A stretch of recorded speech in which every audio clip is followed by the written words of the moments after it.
Estamos de volta com o programa Eclésia dessa noite. Estamos falando sobre a vida de Santa Catarina de Sena, doutora da Igreja.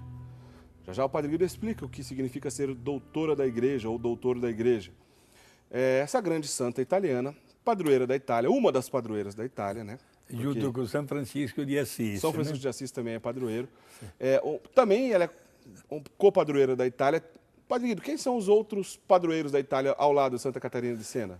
Bom, desculpa, da Itália não, da Europa, falei errado. Da Europa, o Papa Bento proclamou São Bento também, né? São Bento é copadroeiro da Europa. Sim, como também Santa Brígida da Suécia é proclamada copadroeira e Santa Teresa Benedita da Cruz, né? Que é também conhecida como Santa Edith Stein, que é o nome dela de origem. Lembrando que Santa Edith Stein, que é Santa Benedita da Cruz, Teresa Benedita da Cruz, morreu no campo de concentração nazista, em Birkenau. Nós gravamos recentemente, o Padre Guido e eu estivemos lá na Polônia, com a equipe aqui do programa, gravamos essa matéria que será exibida logo mais. Se você assiste aqui conosco, temos a matéria para mostrar o lugar, lá onde que Santa Edith Stein morreu. Né? E outros santos poloneses que a gente vai falar na sequência nas próximas edições do programa, como o Papa João Paulo II, São Maximiliano Kolbe, uma história riquíssima. Uma série de reportagens que a gente fez, tanto na Itália quanto na Polônia, exibiremos nos próximos programas. Lembrando, liga pra gente ou manda e-mail, que já a gente vai fazer o sorteio no final do programa de um livro chamado Eu Creio, que é um livro, um pequeno catecismo da Igreja Católica. Padre Guido, vamos falar agora sobre as obras, aquilo que escreveu Santa Catarina de Sena. Sim. Em primeiro lugar, o fato dela escrever e ler foi uma coisa incomum, porque ela nunca estudou, nunca frequentou o colégio ou escola, né? E de repente se apresentou diante da comunidade, lendo e escrevendo, né? E o seu confessor, que hoje é beato, Raimundo di Capo, que era da Ordem dos Pregadores de São Domingos, ele fez questão que Catarina comunicasse ou escrevesse ou ditasse, digamos assim, tudo o que estava acontecendo diariamente na sua vida. E hoje nós estamos com uma fartura de documentos, Eric. Trata-se, por exemplo, do famoso, foi chamado Diálogo da Divina Providência, e as cartas, são as duas obras prioritárias que ela escreveu. Mais de 400 cartas que visam estimular as pessoas a permanecerem na fé. E este grande volume, dividido em 5 partes, chamado do Diálogo da Divina Providência, tem um objetivo específico, estimular as pessoas a ter muita humildade para conhecer a verdade. Olha só, saber conjugar a inteligência com a humildade. A um certo ponto, ela dedica uma parte deste volume para que Deus mostre a sua divina misericórdia no mundo. Estamos no ano da misericórdia, do jubileu extraordinário, e aconselharia a tantas pessoas, hoje não é difícil, até pela internet podemos ter estes documentos e ler, porque são páginas de profunda vida espiritual e que nos levam a um crescimento da nossa vida cristã. Notar até que ponto Deus usa a misericórdia diante do pecado do mundo. E depois, a terceira parte deste Diálogo da Divina Providência, ela faz uma sequência de pedidos para que Deus ajude a Igreja. Ela estava vivendo, Érico, um momento dos mais delicados e difíceis. Você lembrou muito bem que Catarina não viveu na sua vida o cisma. Perfeito. Mas foi uma palavra de um verdadeiro profeta, digamos assim, porque logo em seguida a Igreja Católica não somente viveu a experiência muito amarga e triste do cisma, e o cisma foi também como uma preparação para um outro fenômeno que, sinceramente, gostaríamos de esquecer, mas que está registrado na história, o nascimento de religiões paralelas. A famosa... A Reforma, né? A Reforma protestante, com a presença do luteranismo, calvinismo, anglicanismo e outras religiões por aí. Quer dizer, os primórdios, né, dos problemas que levariam até a Reforma Já acontecia no tempo de Santa Catarina de Sena? Sim, já acontecia. E isso devido à falta de entendimento, porque cada papa ou antipapa apresentava a sua doutrina, talvez não tinha nem preparo, digamos assim, para a missão de ser papa, verdadeiro pastor da igreja. Gente, ninguém que se escandalize, mas a igreja, é claro que é santa, mesmo formada por pessoas pecadoras. E no quarto ponto deste diálogo da Divina Providência, Santa Catarina pede a Jesus de ser verdadeira providência em benefício de nós todos homens. Isto é, que venha o pão de cada dia, que a providência ensine a pessoa humana a saber perdoar, a apertar uma mão, a botar uma pedra por cima de um passado não melhores. Portanto, são tratados de ascética e de mística. E estes tratados não são comuns, é porque a Igreja reconhece de estar diante de uma doutora, pela maneira muito profunda com a qual ela manifesta a doutrina e a vida cristã que nós todos podemos abraçar. Padre Guido, então já que a gente entrou nesse assunto de doutor da igreja, explica pra gente, aliás é a pergunta aqui da Karen e do Júnior, são nossos amigos aqui da cidade de Leme, que sempre participam aqui conosco do programa. Queria entender um pouco mais como é que funciona essa história de ser doutor da igreja, Sim. Se esse título pode ser dado em vida ou somente depois da morte. E ela lembra que também a Karen que ela nasceu no dia que é dedicado a Santa Catarina de Sena, que é 29 de abril. Né? Por isso que a gente está fazendo esse programa aqui próximo ao dia de Santa Catarina de Sena, que é dia 29 de abril, que é justamente a morte de Santa Catarina de Sena. A Karen, então, nasceu justamente no dia de Santa Catarina de Sena, 29 de abril. E não esqueçamos que a igreja costuma celebrar a festa de um santo ou de uma santa que coincida com o dia da morte, porque a morte na terra é um nascimento para o céu. Por isso, Santo Antônio faleceu dia 13 de junho. Portanto, dia 13 de junho é a festa de Santo Antônio, né? E a história do doutor, Padre Guido? Certo. Pode receber esse título ainda em vida? Não, absolutamente, né? E somente depois da morte, a Igreja analisa todos os escritos e o estilo de vida daquele santo ou daquela santa, né? Também Teresina do Menino Jesus, que nunca saiu daquelas 4 paredes do Carmelo de Lisieux, na França, ela também ganhou o título de doutora da Igreja pela maneira com a qual ela apresenta o caminho rumo à santidade. Sobretudo quando ela descobriu, né, digamos assim, o tesouro da santidade, que consiste em dar gosto ao momento presente. Quer dizer que quando algum santo, né, alguém é proclamado doutor ou doutora da Igreja, que é porque aquela pessoa colaborou de maneira extraordinária para um ou mais pontos de ensinamento da doutrina da Igreja. Perfeito. Nós notamos São Tomás de Aquino, que orienta e que até hoje a sua Summa Teológica é o texto base da formação dos próximos padres, né? É por isso que Santa Catarina de Sena, pela sua maneira até sublime, extraordinário, não comum.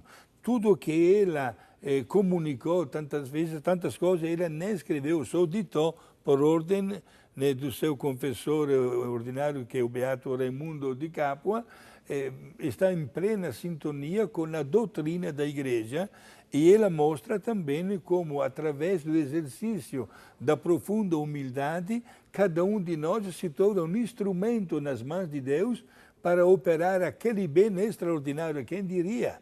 E não seria o único caso, hein? Quem falaria, por exemplo, de uma Joana d'Arc, também ela, uma francesa. Quem falaria, digamos, de um Francisco de Assis, né, que consegue, nós estivemos lá em Roma, né, que consegue comover até o Papa diante da aprovação de uma ordem nova que parecia formada por pessoas, desculpa a expressão, que não estavam certo de cabeça. Uma novidade para ela. Uma novidade absoluta. E Catarina de Sena, que consegue convencer até o Papa a voltar para Roma. Olha só. E ele voltou, né? Papa... Agora, Padre Guido, quem tem autoridade para proclamar um santo doutor? única e exclusivamente o Santo Padre, de acordo com o parecer favorável do Conselho dos Cardeais e dos Bispos. Quer dizer, uma pessoa já é santo, já foi canonizado. Além da canonização, depois de algum tempo, ou depois de muito tempo, dependendo do caso, Sim. o Papa proclama aquele santo já canonizado também como algo ainda superior. Sim. Né? Quer dizer, um grande ensinamento de uma maneira profunda, portanto, doutor da Igreja. E se nós quiséssemos fazer agora uma referência direta para a vida de Santa Catarina, o que aconteceu após o falecimento, né, dela, foram vários papas que no decorrer dos séculos lhe deram títulos para esta grande santa, né?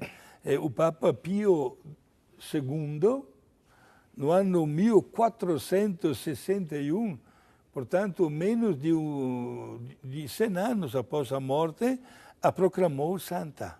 A canonização foi pelo Papa Pio II, Pio II, 1461. Né? Exato, né? E depois o Papa Pio IX, Beato. Pio IX, que hoje é beato, exato, aquele que proclamou o dogma da Imaculada Conceição de Nossa Senhora, no dia 13 de abril do ano 1866, proclamou como copadroeira de Roma.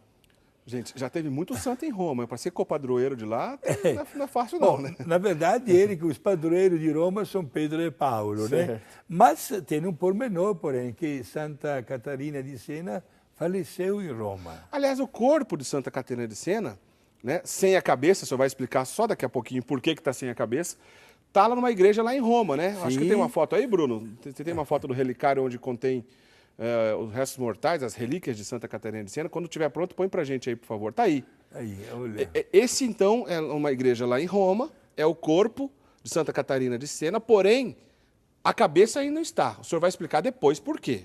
Certo. Né? Então, quer dizer, ela também copadroeira de Roma. Exato. Depois nós temos o Papa Pio XII, no ano de 1939, logo que chegou ao pontificado, que proclamou Santa Catarina de Siena como padroeira da Itália, juntamente com São Francisco de Assis. Logo em seguida, nós temos também o Papa Paulo VI, que também é beato, no ano 1970, foi ele que proclamou Catarina de Siena como doutora da Igreja. Foi Paulo VI, então, que proclamou ela como doutora da Igreja. E o Papa, que é santo, João Paulo II, no ano 2000, proclamou também padroeira da Europa, junto com outras santas, Santa Brígida da Suécia e Santa Teresa Benedita da Cruz. Né? Lembrando São Bento e também. São Bento, não podemos esquecer de São Bento. Sim. Lembrando que, em relação aos santos doutores, milhares de santos que já foram canonizados, proclamados santos na história da Igreja, apenas 35 são doutores. Nós temos na história da Igreja 35 santos doutores. 4 mulheres. Desses 35, apenas 4 mulheres. Vamos lembrar das mulheres aí, Padre Guido. O senhor já falou de uma, Terezinha do Menino Jesus. E outra Teresa também, Teresa de Ávila. Teresa d'Ávila. As duas Teresas, né, depois santas carmelitas. Santa Catarina de Siena. E temos a santa proclamada pelo grande Papa Emérito Bento XVI, Hildegard, que é da Alemanha, né? Santa Hildegard, Alemanha ou Áustria? Agora eu fiquei em dúvida aqui, não sei se é Alemanha ou Áustria. Império Austro-Austríaco, portanto, austro-germânico. Mas foi o Papa Bento XVI que a proclamou Santa Hildegard. Quem sabe um dia a gente fala dela aqui. Sim. 4 mulheres. Agora, a lista de homens, a gente sempre lembra dos mais famosos. Santo Tomás de Aquino, Santo Agostinho, Santo Alberto Magno. Mas tem outros que não são tão conhecidos, como, por exemplo, São Beda Venerável, que não é tão conhecido assim. Enfim, uma hora, quem sabe, a gente faz um apanhado geral sobre todos os santos doutores aqui, que é muito rico, né, Padre Guido? É bom conhecer na história da Igreja também esta passagem, esta parte destes títulos, muito bem distribuídos e bem dados por pessoas que se destacaram, seja pela sabedoria, seja pela simplicidade, mas sobretudo pela profunda humildade. Ô Padre Guido, queria que o senhor fizesse um comentário agora, voltando à vida de Santa Catarina de Siena, sobre a questão da alimentação dessa santa. Sim. Santa Catarina de Siena, no exercício de tantas virtudes e mortificações, ela se alimentava diariamente da Santa Eucaristia. Gente, a Eucaristia por muito tempo, foi a única alimentação e refeição diária dela.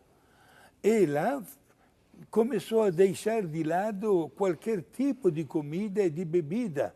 Pode parecer até uma, desculpa a expressão, uma loucura, a tal ponto que teve até uma grandíssima dificuldade em abrir a boca para se alimentar. A Eucaristia era o único sustento dela. Alguém poderia perguntar, padre, mas é um caso, digamos assim, único na história da igreja? Não. Tivemos outros casos também. Apesar de raro, né? Muito raros. Este aqui, sim, uma Teresa Neumann, uma alemã, certo? Luisa Picaretta, também italiana. A Beata Alexandrina, portuguesa, também, sim, que viveu durante um tempo somente da Eucaristia. Somente da Eucaristia. Um fato que a ciência não consegue explicar, porque nós precisamos de uma alimentação e não somente uma vez por dia, mais vezes, né? Mas como é que essas pessoas viviam só de Jesus? E esta Santa Catarina de Siena é um destes casos, digamos, muito raros na igreja, mas que comprovados pela história e pela ciência. Muito bem, Padrinho, a gente vai para o intervalo agora. Só agradecer a alguns amigos telespectadores aqui. Eu disse que muitas pessoas mandam, sempre digo aqui, mandam e-mails ou mensagens bem carinhosas para a gente. Só para dar exemplo aqui de uma dessas, que não dá tempo de ler todas. A Solange Palhano Openkoski, de Rebouças, no Paraná, diz, olha, eu e meu esposo gostamos muito do seu programa, pois é um programa muito bom, esclarecedor. Aprendemos muito com ele, gostamos muito também do Padre Guido. E pede que gostaria de concorrer ao livro. É claro que vai concorrer ao livro. Solange, obrigado pelo seu recadinho. A gente recebe muitas mensagens carinhosas mesmo. Muito obrigado. A gente não lê todas aqui no ar, mas lemos todas. Todo mundo que ligou aqui para a gente e mandou mensagem, a gente recebeu e a gente leu aqui. Muito obrigado, viu, Solange? Você pode continuar ligando para a gente, que daqui a pouco a gente vai fazer um sorteio. Como fez, por exemplo, o Oscar José, de Taboão da Serra. Como fez a Marise Olinda, da cidade de Nuporanga, São Paulo. Como fez também o Eusimar não está dizendo aqui de onde ele é. O Airon Soares. O Airon perguntou, inclusive, assim, há registro de bilocação na vida de Santa Catarina? Olha, o Airon, bilocação, como aconteceu como o Padre Guido, desculpa, o senhor nunca bilocou, não. Não. Como o Padre Pio e São Frei Galvão, por exemplo, que a gente tem na história da igreja, não há registro. Porém, o Padre Guido vai explicar logo mais na volta do intervalo a questão que aconteceu com a relíquia da cabeça de Santa Catarina de Siena. Aí tem uma história interessante, você já vai entender na sequência, depois do intervalo, ele vai explicar isso pra gente. Que não é bem uma bilocação, mas tem um milagre interessante lá. Quero agradecer também aqui o recadinho do Alexandre Gambini de Iconha, na verdade, Iconha, Espírito Santo, e o Gleikeller Fernandes, de Itabira, Minas Gerais. Muito obrigado para todo mundo que mandou o recadinho pra gente, continue mandando, daqui a pouquinho a gente vai, no próximo bloco, já que é o último, fazer o sorteio. Vamos para o intervalo, então. Daqui a pouquinho o Padre Guido vai explicar para a gente a história que aconteceu com a relíquia da cabeça de Santa Catarina de Siena. Não sai daí, a gente volta já já.